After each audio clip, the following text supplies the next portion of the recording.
Amin. Mari kita belajar kebenaran firman Tuhan bersama-sama. Buka kitab saudara, Kejadian pasalnya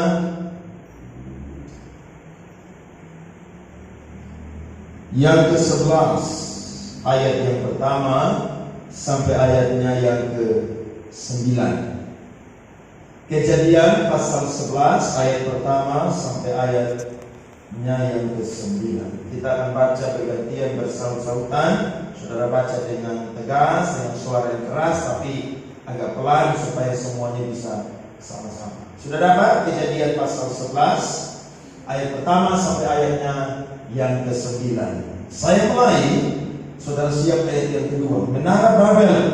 Adapun seluruh bumi satu bahasanya dan satu logatnya. Ayat 2.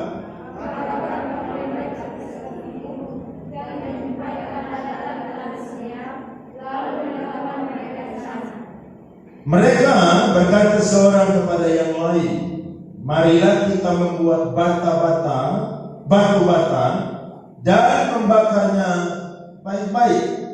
Lalu bata itulah dipakai mereka sebagai batu dan tergala-gala sebagai tanah liat. Ayat 4.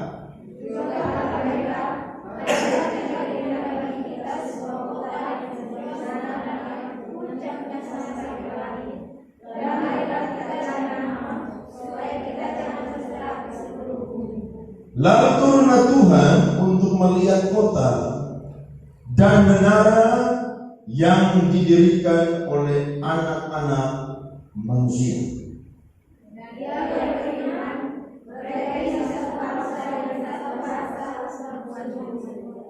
Ini baru mula usaha mereka, mulai dari sekarang apabila yang mereka rencanakan tidak ada yang akan berlangsung. Baiklah kita turun.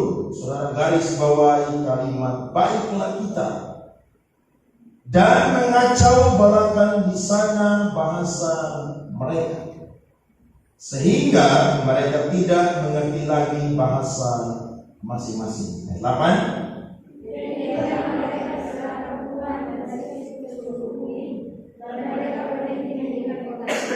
Sama-sama. Itulah sebabnya sampai sekarang nama kota itu disebut Babel, karena disitulah dikacau balaukan Tuhan bahasa seluruh bumi, dan dari situlah mereka diserahkan Tuhan ke seluruh bumi. Saudara pindah sedikit di pasal 10, lihat ayat 5, ayat 20 dan ayat 31. Kejadian 10 ayat 5, ayat 20 dan ayat 31. Oke, sudah dapat? Oke, mari kita baca sama-sama ayat 5, ayat 20 dan 31. 1, 2, 3. Dari mereka inilah berpencar bangsa-bangsa daerah pesisir. Itulah keturunan Yafet, masing-masing di tanahnya, dengan bahasanya sendiri, menurut kaum dan bangsa mereka. Ayat 20.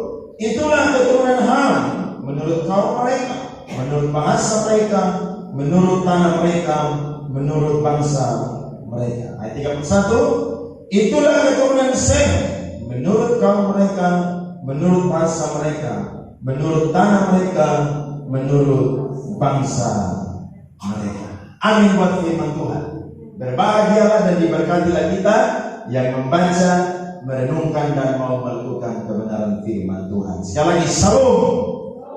Saudara, latar belakang kisah tentang menara Babel adalah Tuhan baru saja menghukum dunia dengan satu peristiwa yang kita ketahui, namanya adalah peristiwa air bah.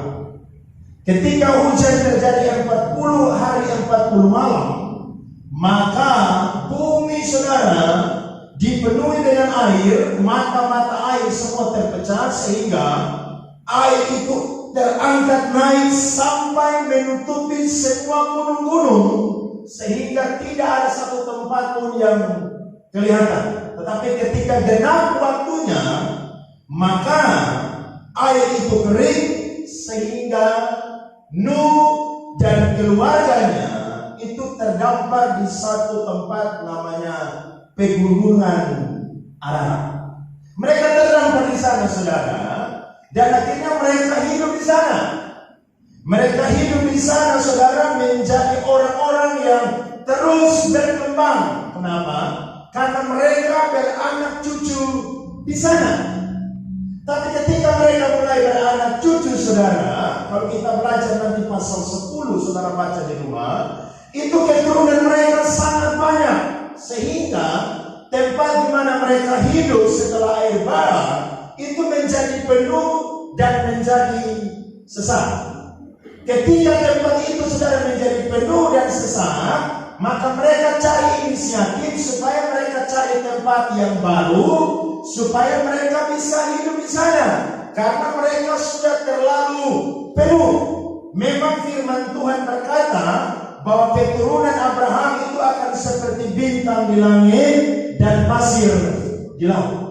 Dan ini salah satu penggenapannya melalui generasi baru, yakni Nuh dan keturunannya. Maka berangkatlah mereka, saudara, mereka pergi mencari-cari tempat, dan firman Tuhan mencatat mereka sampai di satu tempat tanah datar, namanya adalah tanah Sinear.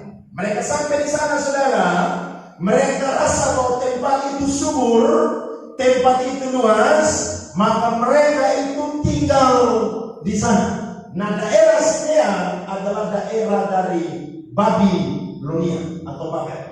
Ketika mereka tinggal di sana, saudara, maka mereka orang-orang yang satu bahasanya dan satu logatnya. Kenapa? Karena mereka semua berasal dari satu bapak. Namanya siapa, saudara? Nuh. Berarti kalau satu bapak, maka bahasanya sama. Tidak mungkin orang Rote, anak dilahirkan, kemudian dia tidak bisa bahasa Rote tapi bisa bahasa Sabu. Itu tidak mungkin. Kenapa? Karena datang dari garis keturunan yang sama. Nah, ketika mereka hidup, saudara, maka pada zaman itu, saudara, ada penemuan-penemuan yang hebat. Dan salah satu orang yang diberikan oleh Tuhan, saudara, kepintaran dalam hal-hal yang luar biasa, namanya adalah Nimrod. Namanya siapa, saudara? Nimrod. Nah, Nimrod ini orang yang diperkirakan dia adalah orang yang membangun gedung-gedung atau kota-kota yang hebat pada zaman itu. Nah, arti nama dari Nimrod adalah pemberontakan. Artinya apa, saudara? Pemberontakan. Jadi kalau ada anak jangan kasih nama Nimrod, ya. Karena nanti dia besar dia berontak dengan saudara. Jangan. Nah, ketika saudara mereka hidup, saudara, di tanah Sinear, mereka bukan jadi orang yang biasa-biasa, tapi mereka jadi orang yang sukses. Mereka jadi orang yang maju. Mereka jadi orang yang diberkati. Kenapa? Karena tanah Sinear adalah tanah yang subur, sehingga bisa ada kehidupan di sana bagi Nuh dan keturunannya. Maka ketika mereka sudah diberkati Tuhan, mereka sudah menikmati kehidupan yang sukses, mereka ambil sebuah keputusan. Keputusannya apa? Firman Tuhan berkata di ayatnya yang ketiga bilang begini. Mereka berkata seorang kepada yang lain, marilah kita membuat batu bata dan membakarnya baik-baik. Lalu bata itulah dipakai mereka sebagai batu dan tergala-gala sebagai tanah liat. Saudara, pada zaman itu penemuan seperti ini merupakan penemuan yang sudah sangat luar biasa. Karena mereka tinggal di tempat yang tidak ada batu-batuan, maka mereka bisa menemukan hal seperti demikian. Itu merupakan sebuah penemuan teknologi yang sangat luar biasa. Ada seorang penafsir berkata begini, mereka memanaskan tanah liat sehingga menjadi batu-batu. Mereka bekerja dengan luar biasa, maka mereka mengumpulkan apa yang mereka harus buat. Mereka ingin membangun satu menara, namanya adalah Menara Babel. Dan itu sesuatu yang hebat pada zaman itu. Tapi yang menjadi masalahnya adalah, saudara lihat ayat yang keempat, itu jadi masalah. Ayat 4 berkata, juga kata mereka, marilah kita dirikan bagi kita sebuah kota dengan sebuah menara yang puncaknya sampai ke langit.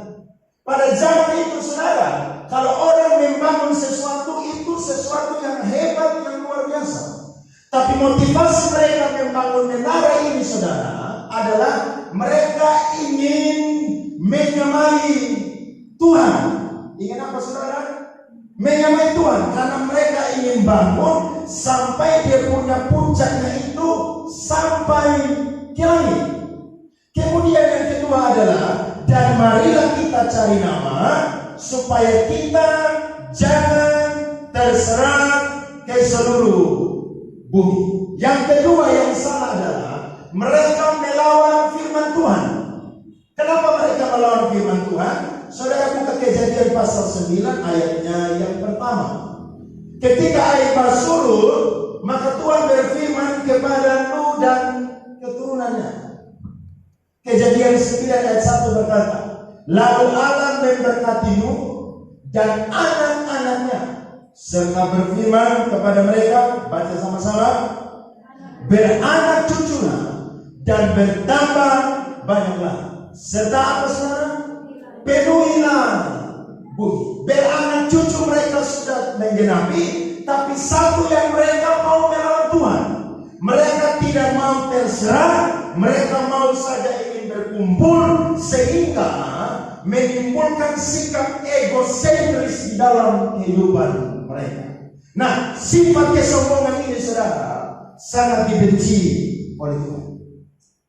Hati-hati, kalau saudara diberkati Tuhan, saudara sukses, saudara maju, dan saudara ingin bikin sesuatu yang menyamai Tuhan, Tuhan akan bikin sesuatu untuk kehidupan saudara dan saya, sehingga kita bisa mengerti bahwa Tuhan kita adalah Allah yang tinggi, tapi Dia adalah orang yang mencintai orang yang rendah hati. Amin, saudara.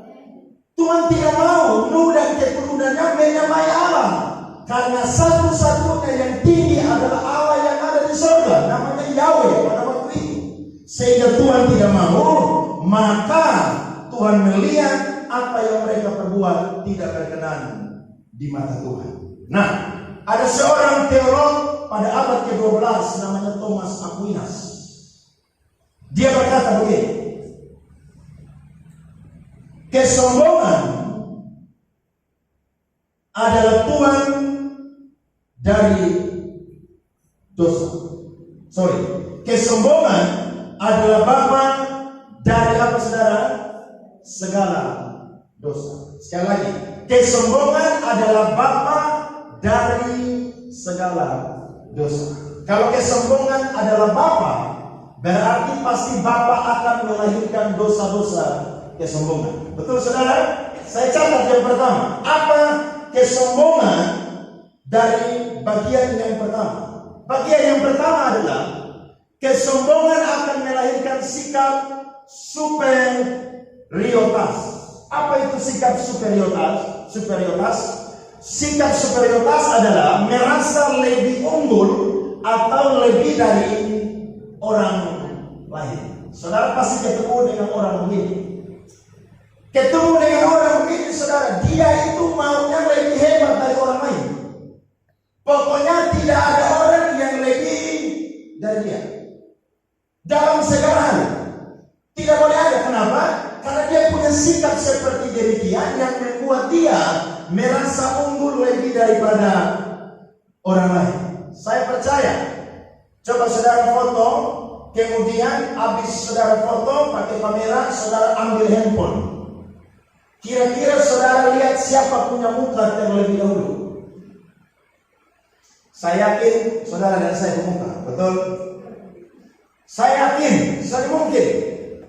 Kalau saudara punya anak, saya yakin saudara lihat saudara punya anak duluan. Setelah itu baru saudara punya muka. Saya mungkin ada saya di situ, saudara lihat saya muka duluan. Sekalipun foto dengan semua jemaah, pasti saya muka saudara lihat mungkin nomor 3, 4, 5 dan seterusnya. Kenapa? Karena manusia ini punya natur begini. Manusia adalah orang yang merasa lebih daripada orang lain. Pokoknya semua orang itu di bawah dia, dialah yang paling tinggi. Hati-hati, kalau saudara terjerat dengan dosa kesombongan, maka dosa kesombongan akan melahirkan satu sikap saudara, namanya sikap superioritas. Artinya sikap yang merasa lebih daripada orang lain. Pokoknya orang lain itu begini, orang lain begini, pokoknya kalau orang bicara apa, dia itu biasa-biasa. Saya ini lebih hebat dari dia. Dulu kita kuliah, IP 1, saya IP 3,99,99. Pokoknya dia merasa paling hebat. Kenapa? Karena dia punya sikap seperti dia. Dan orang yang punya sikap seperti begini, saudara, maunya ingin apa? Dipuji. Maunya ingin apa? Diperhatikan. Maunya ingin apa? Mendapatkan apa yang dia mau. Saya bisa kategorikan orang yang punya sikap begini adalah orang yang kekanak-kanakan. Amin, saudara. Kenapa? Karena kalau anak-anak itu pasti maunya diperhatikan. Betul atau tidak? Coba saudara punya anak 2 tahun, kira-kira saudara perhatikan dia atau tidak? Pasti perhatikan. Saudara sorong, saudara punya kepala, dia pukul pun juga saudara akan kasih. Kenapa? Karena saudara ingin menyenangkan dia. Nah, ini satu sikap saudara yang berbahaya, dan itu bisa menjadi virus di dalam kehidupan kita. Hati-hati. Ketika kesombongan menjadi bapa dari segala dosa, maka dia akan melahirkan dosa yang pertama, yakni sikap superioritas. Yang kedua, apa yang dilahirkan? Yang kedua adalah akan melahirkan sikap iri hati dalam diri manusia. Kalau orang sombong, maka sekali lagi akan melahirkan sikap iri hati. Contohnya begini, tahun ini kita rayakan Natal, tapi tahun lalu juga kita merayakan Natal. Contoh ketua panitianya adalah saudara Andre. Tahun lalu Natalnya bagus sekali, hebat, acaranya luar biasa. Luar biasa acaranya. Orang pulang, orang bilang begini, Natal tahun lalu luar biasa. Luar biasa. Tapi saudara, Natal tahun selanjutnya bergantilah ketua panitia. Pak Andre ini adalah ketua panitia. Maka digantilah dengan Pak Alex. Wah, Pak Alex tidak mau kalah, saudara, dia bikin yang lebih bagus. Maka ketika Natal terjadi, saudara, dan dibuat selesai, orang komen bilang begini, Natal tahun lalu itu luar biasa, tapi Natal ini tahun lebih luar biasa. Nah, kalau Pak Andre orang yang iri hati, maka pasti hatinya panas. Tahun lalu saya bikin terbaik, tapi tahun ini orang puji Pak Alex lebih bagus. Saya tidak akan tinggal diam, saya akan bikin cara. Caranya bagaimana? Maka dia bilang begini, kita tuh rapat kemarin. Ketika rapat, semua ide-ide itu yang saya sampaikan ke Pak Alex. Jadi memang dia yang bekerja, tapi semua ide itu saya yang berikan. Saudara lihat, orang kalau iri hati, dia sudah akan mau kalah. Tidak akan mau kalah. Kenapa? Karena dia merasa bahwa dia punya andil dalam kehidupan orang tersebut. Dia merasa bahwa dia lebih baik daripada orang lain. Karena dia punya sikap iri hati. Bahkan saudara, kalau dia melihat orang punya sesuatu yang lebih dari dia, maka dia akan merasa iri hati, sehingga dia akan bikin sesuatu untuk menjatuhkan orang lain. Satu kisah yang terkenal dalam perjanjian lama adalah tentang siapa, saudara? Tentang Kain dan Habel. Dia iri hati, dia punya sikap panas hati, saudara, sehingga dia membunuh adiknya yang bernama Habel.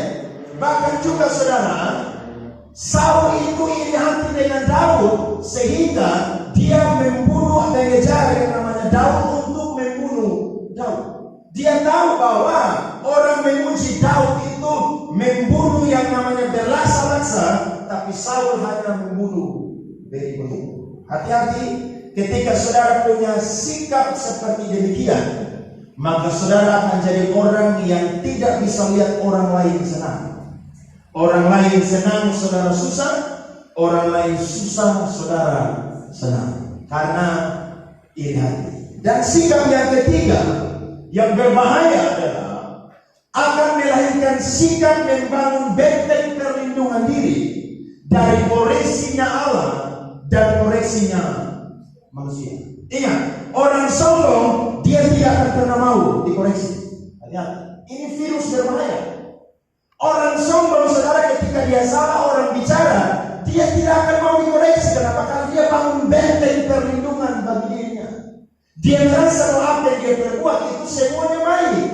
Tidak ada yang salah. Kenapa? Karena dia tahu bahwa dia punya perbuatan itu sesuatu yang luar biasa. Hati-hati ketika saudara dan saya terlibat di dalam yang namanya dosa kesombongan, maka sikap yang lain yang ketiga adalah saudara dan saya akan membangun benteng perlindungan diri dari koreksinya Allah dan dari koreksinya manusia. Jadi kalau ada orang yang tidak mau dikoreksi, itu orang sebenarnya sombong.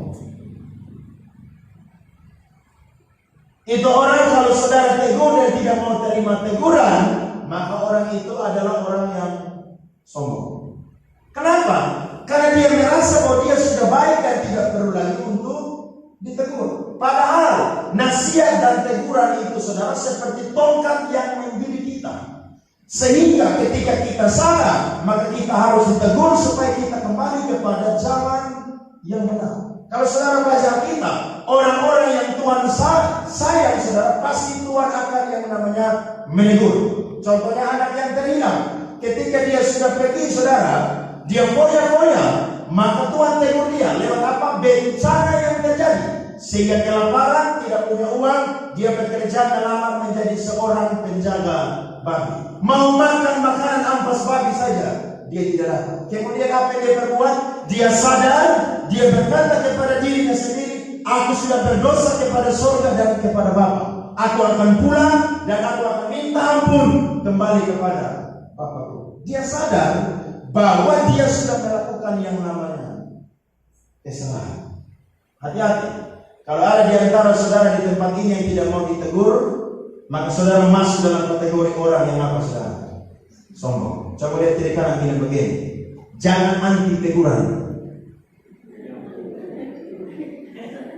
Ya.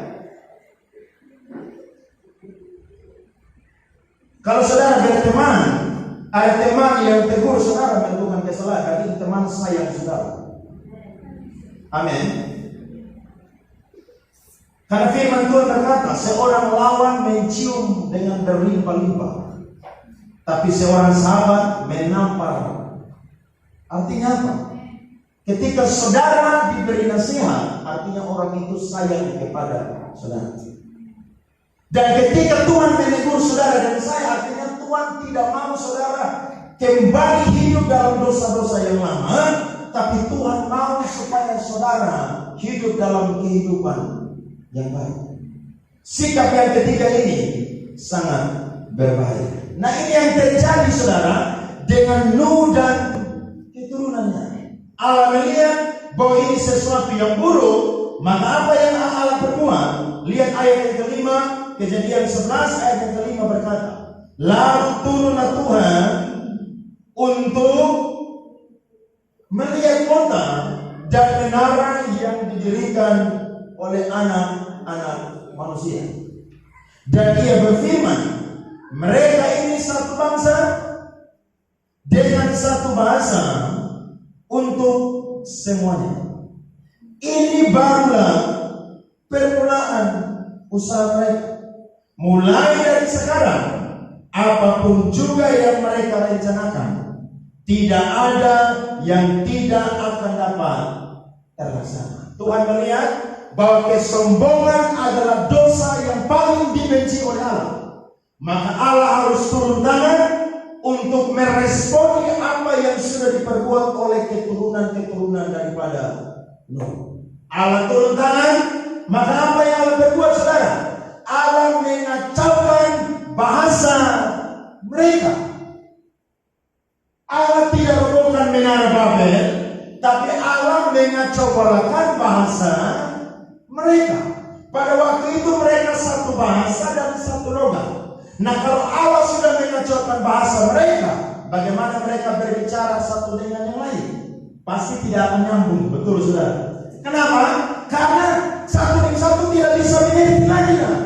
Tidak ada yang bisa saling mengerti karena bahasanya sudah kacau. Dulu cuma bahasa satu, saudara, satu logat, tapi sekarang Tuhan kasih kacau sehingga bahasanya sudah tidak saling mengerti. Kalau bahasa sudah tidak saling mengerti, maka orang tidak akan sibuk lagi bangun yang namanya menara Babel. Tapi orang bikin apa? Orang berusaha berkomunikasi supaya bisa saling mengerti. Betul atau tidak? Karena contohnya, saudara bicara dengan orang tidak nyambung. Kira-kira saudara bisa paham dengan dia dan berbicara dengan dia? Tidak mungkin. Kenapa? Karena bahasanya tidak nyambung. Contohnya orang rote tidak bisa bahasa Indonesia, tapi ada orang sapu juga tidak bisa bahasa Indonesia. Kalau mereka ketemu, kira-kira saling mengerti atau tidak? Saya yakin tidak mengerti. Apa yang mereka berbuat? Orang rote cari kamus bahasa sapu, orang sapu cari kamus bahasa rote. Mereka belajar supaya mereka saling mengerti. Nah, Tuhan tidak mau saudara dan saya masuk di dalam dosa kesombongan. Karena Tuhan sangat membenci orang yang sombong. Amin. Tapi Tuhan menyukai orang yang rendah hati. Tuhan turun tangan saudara sehingga mengacaukan mereka, supaya mereka bukan jadi orang lagi yang membangun tembok egosentris dalam kehidupan mereka. Tapi Tuhan mau supaya mereka menggenapi firman Tuhan. Kejadian 1 ayat 28, Kejadian 9 ayat yang ke-11. Tuhan bilang apa? Penuhilah bumi. Artinya kehidupan egosentris atau kesombongan itu dibenci oleh Tuhan. Tuhan mau saudara dan saya membangun kehidupan saudara dalam keadaan yang rendah. Ingat, dosa kesombongan adalah dosa yang tidak diampuni oleh Tuhan. Tuhan sangat membenci orang yang sombong. Bahkan kalau saudara mencuri, itu Tuhan bisa ampuni. Tapi kalau saudara sombong, Tuhan akan rendahkan serendah-rendahnya. Ingat Nebukadnezar, raja yang hebat, tapi Tuhan bikin dia seperti binatang. Dia makan apa saudara? Rumput. Orang yang sombong, Tuhan akan rendahkan. Kenapa? Karena Tuhan tidak suka dengan orang yang sombong. Yang Tuhan suka adalah orang yang rendah hati. Orang yang rendah hati adalah orang yang tahu bahwa orang lain diberikan kemampuan yang berbeda dengan dia. Talenta saudara mungkin 2, tapi ada orang yang dapat talenta 5. Sehingga saudara tidak bisa merasa lebih hebat dari orang lain, tapi saudara merasa bahwa Tuhan memberikan talenta berbeda-beda supaya semua manusia hidup saling melengkapi. Betul saudara? Kalau saudara sekolah atau kuliah, pasti saudara pintar minimal 1 pelajaran atau 2 pelajaran atau 3 pelajaran. Tidak mungkin saudara pintar semua pelajaran. Kenapa? Karena kalau saudara pintar semua pelajaran dan saudara punya sikap yang sombong, saudara tidak akan pernah memperhatikan orang lain. Bahkan saudara merasa bahwa orang lain itu lebih rendah dari kehidupan saudara dan saya. Kesombongan ini seperti virus yang ketika masuk dalam kehidupan kita, saudara tidak sadar. Saudara tidak akan pernah sadar. Kenapa? Karena saudara merasa bahwa itu sesuatu yang biasa-biasa saja. Nah, orang-orang saudara yang menjadi keturunan daripada Nuh, mereka terjerat dengan dosa kesombongan. Mereka ingin bikin menara yang puncaknya sampai ke langit. Bahkan mereka bilang mereka akan cari supaya apa?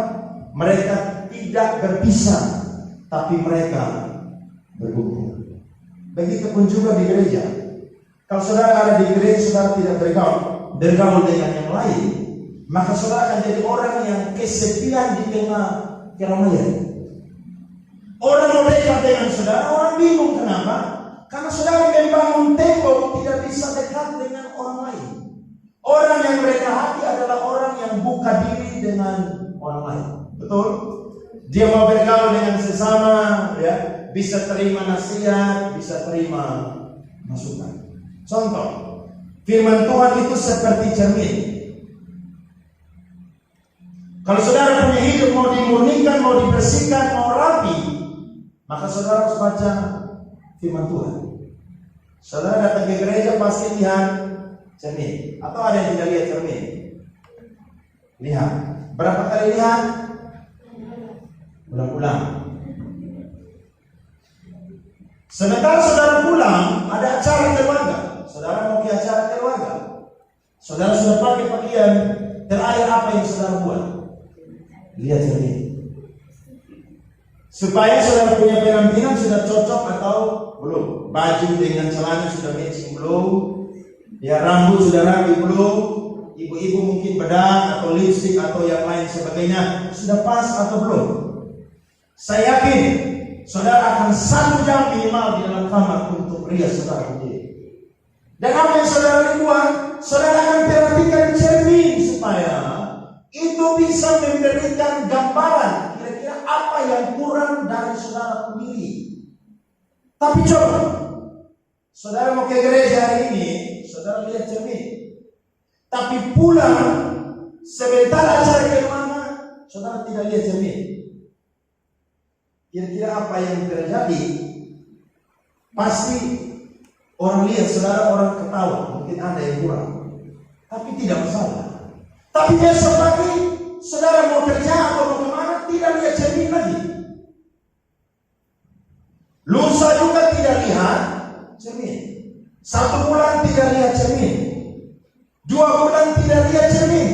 1 tahun tidak pernah lihat cermin. Kira-kira saudara bisa cek saudara punya diri apa yang kurang. Saya yakin saudara tatafi, orang pun bilang. Kenapa? Karena saudara punya rambut sudah panjang tidak karu-karuan, bulu hidung sudah panjang tidak karu-karuan, kumis dan jenggot sudah panjang tidak karu-karuan. Bahkan saudara punya badan, saudara melihat kayaknya tidak karu-karuan juga. Kenapa? Karena tidak pernah lihat cermin.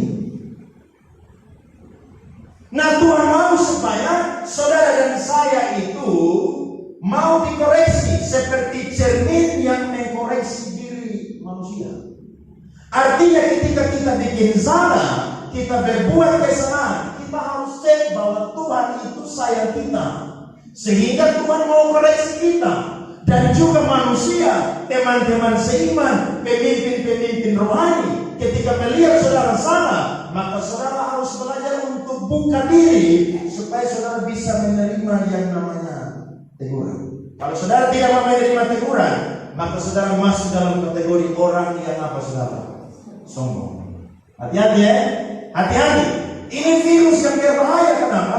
Saudara tidak sadar, tapi dia akan terus berkembang, sehingga dia menjadi virus yang membuat saudara melahirkan dosa-dosa yang lain. Bahkan kalau itu dilahirkan, bangun benteng, maka orang yang sombong saudara akan mencari pembenaran diri. Dia akan cari orang yang mau sekutu dengan dia. Artinya, dia merasa bahwa dia tidak salah, sehingga orang perlu bantu dia supaya bisa mengkudeta orang yang berkata kepadanya sombong.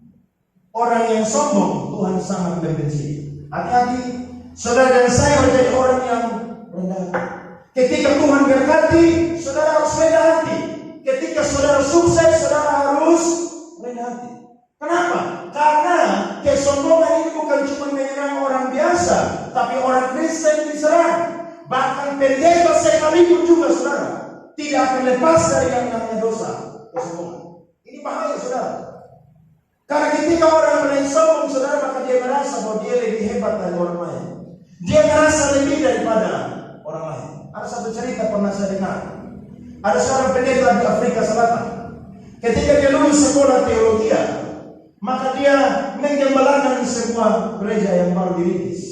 Dia mulai dari nol, tertatih-tatih, tapi Tuhan berikan kepadanya karunia berkhotbah yang luar biasa.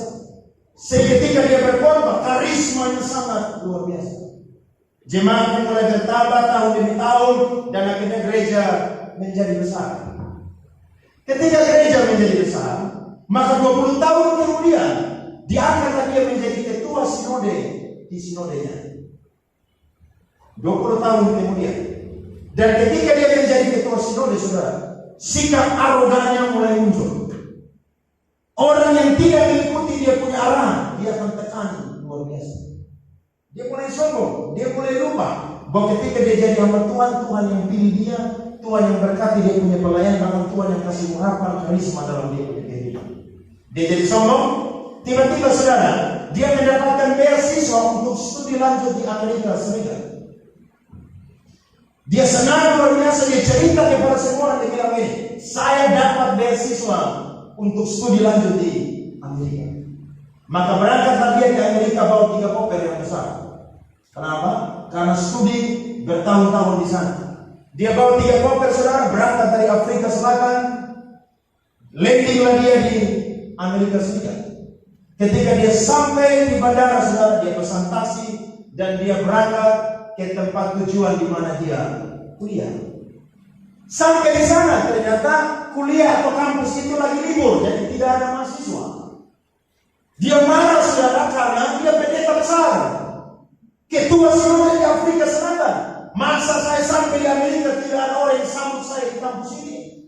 Dia marah dalam hatinya. Tapi tiba-tiba ada seorang tua yang lewat saudara, yang berkata kepadanya, kalau bahasa Inggrisnya tidak begini. Apa ya? Kalau saya bisa tolong kamu ke apa? Can I help you? Dia bilang, iya, tolong saya.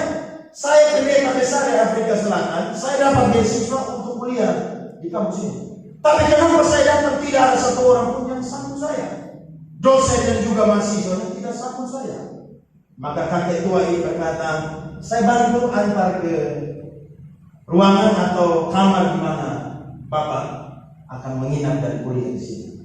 Maka dia bilang begini, oke, Bapak silakan bantu, nanti saya akan kasih uang tip buat Bapak. Maka orang tua ini angkat koper saudara dengan tertati-tati karena 3 koper yang besar-besar. Dia angkat koper yang ketiga dan akhirnya masuk di kamar pendeta tersebut. Dan ketika dia sampai, pendeta ini mengeluarkan uang untuk kasih tip kepadanya. Tapi dia berkata, itu tidak terbiasa di tempat ini. Maka dia panggil saudara. Tiba-tiba 2 minggu kemudian saudara, kampus mulai masuk kembali dengan perkuliahan. Tapi sebelum kuliah dimulai akan ada ibadah chapel dan semua mahasiswa harus kumpul. Dosen-dosen, rektor semua harus kumpul. Maka masuklah semua mahasiswa, dosen, ada ribuan orang yang masuk saudara. Dan ketika mereka sedang memuji Tuhan, tiba waktunya untuk dengar firman Tuhan. Maka pemimpin pujian berkata kepada Bapak Rektor, waktu dan tempat saya, silakan. Maka tiba-tiba saudara, majulah seorang tua yang jalan tidak terlalu cepat tapi perlahan. Ketika orang tua ini naik di mimbar, maka kagetlah pendeta dari Afrika Selatan. Kenapa? Karena orang tua yang angkat koper dia adalah rektor di kampus di mana dia akan kuliah. Puncaklah dia, kenapa? Karena dia sudah merasa sombong sekali bahwa dia pendeta besar di Afrika Selatan dapat beasiswa kuliah di Amerika. Dia tertunduk puncak dan ketakutan. Kenapa? Karena pasti dia akan berhadapan dengan orang tua yang sudah dia suruh angkat 3 kopernya. Ini rektor. Maka dia tunduk saudara dan dia nangis. Dia bilang ke Tuhan, I see Jesus in this man. Artinya apa? Dia lihat Tuhan Yesus di pribadi rektor tersebut.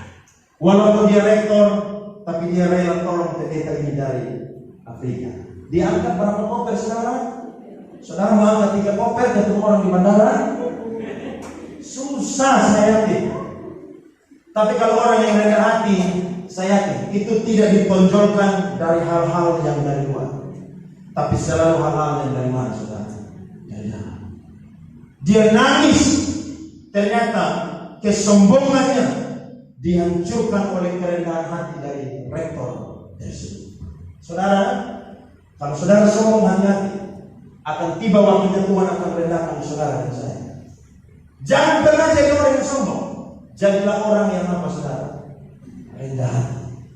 Karena Tuhan sayang dengan orang yang rendah hati. Mari kita lihat apa berkat-berkat daripada orang yang rendah hati. Yang pertama, 1 Petrus 5 ayat 6 berkata, karena itu rendahkanlah dirimu di bawah tangan Tuhan yang kuat, supaya kamu ditinggikannya pada waktunya. Baca sama-sama bisa, 1, 2, 3. Karena itu rendahkanlah dirimu di bawah tangan Tuhan yang kuat, supaya kamu ditinggikannya pada waktunya. Ayat ini saya dapat dari Mama Reti 2 tahun yang lalu. Saya pegang sekali ayat. Kalau saudara mau diangkat Tuhan, saudara serahkan diri di hadapan Tuhan. Amin.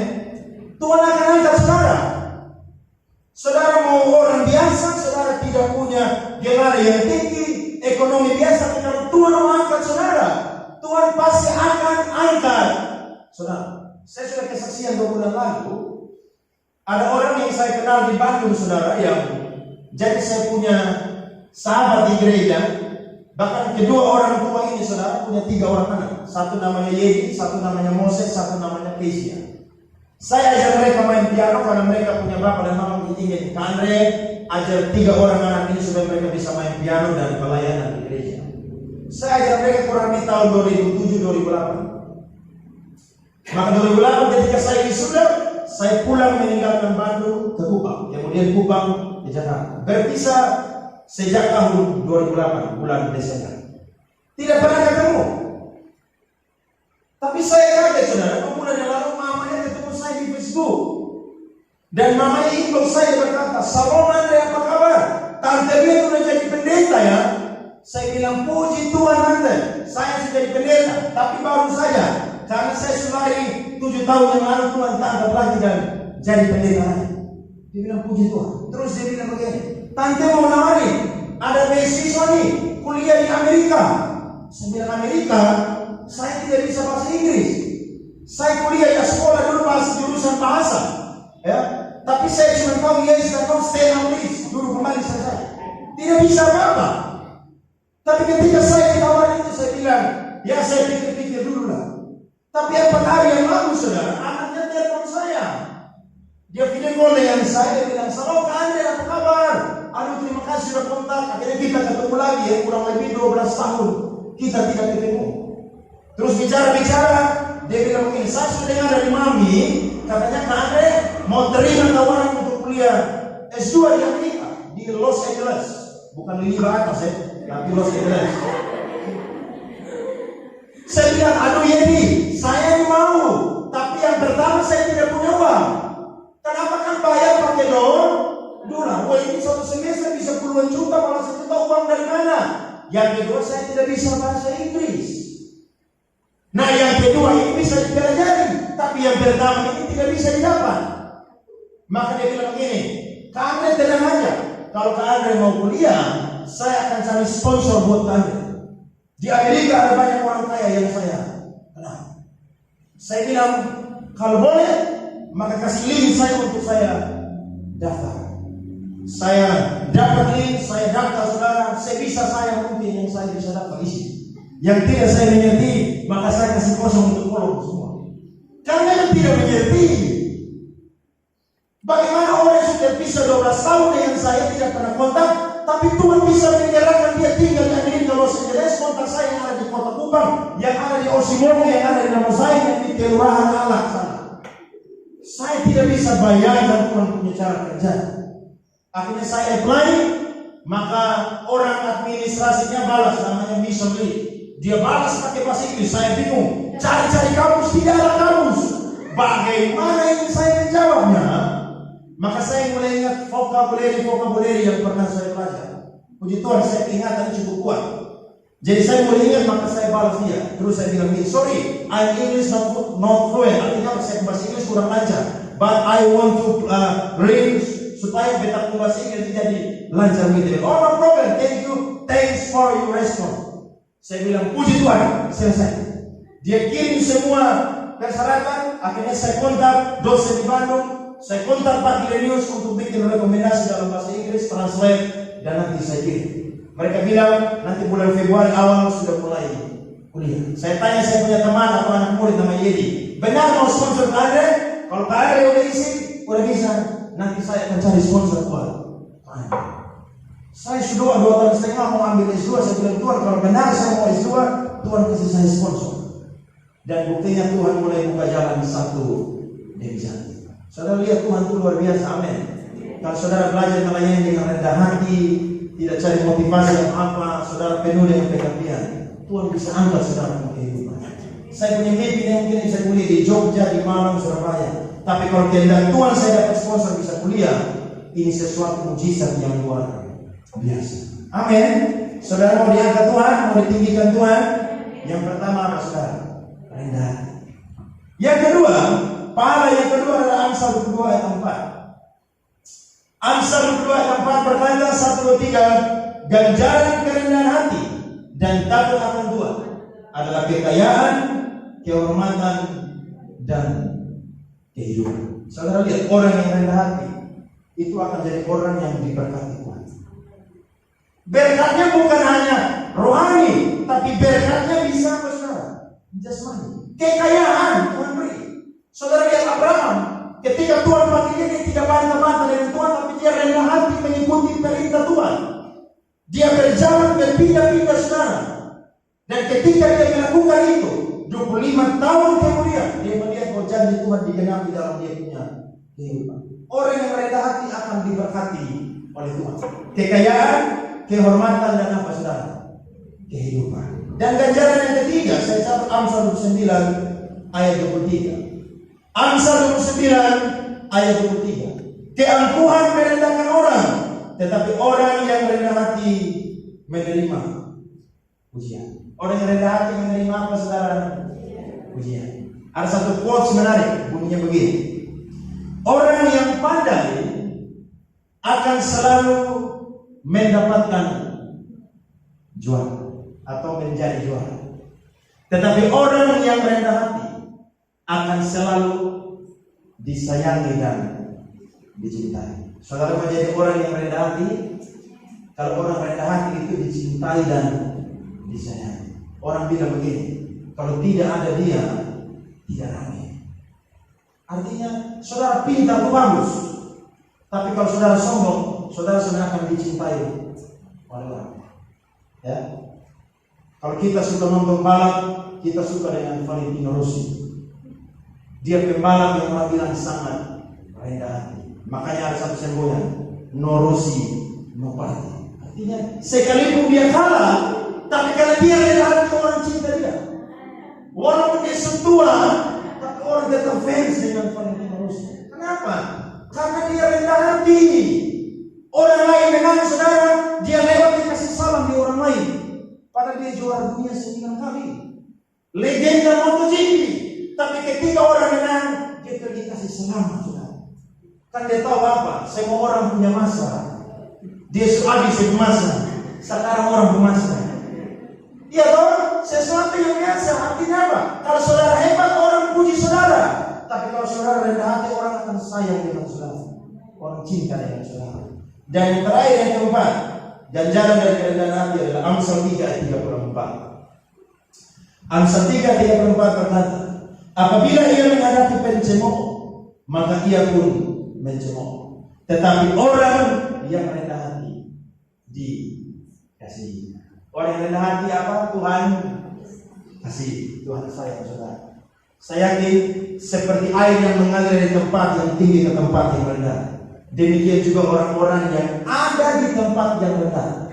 Tuhan ada di tempat yang tinggi.